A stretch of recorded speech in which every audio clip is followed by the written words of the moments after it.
I want to ask you a question, like since most of the people, in particular people beyond China, they have little chance, probably never been to Xizang. So tell us your understanding of Xizang. How different is it from, say, the impression people got probably from the media, in particular from Western media, for example? I think if we can interpret human rights as being the general improvement of if the general level of the people and the general welfare of the people is improved, that seems to me to be good human rights.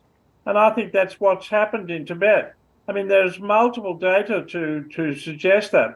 I mean, that one thing that's been mentioned is the high-speed railways, and I think the high-speed railway system in China is absolutely marvelous. I think it's the best in the world. But you can look at other data as well.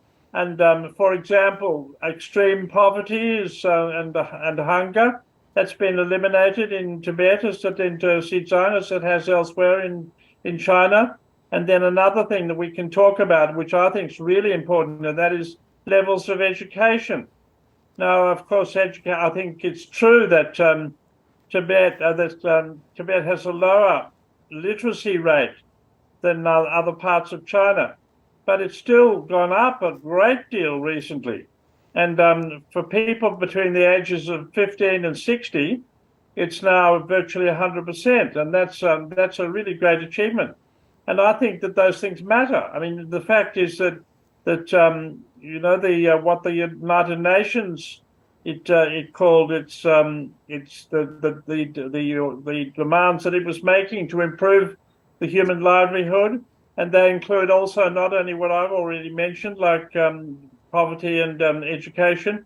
They also include things that people care about, like maternity mortality rates, infant mortality rates. Those have dropped enormously in the last few years, and that's a good thing. That makes people much happier. It makes them more confident about life.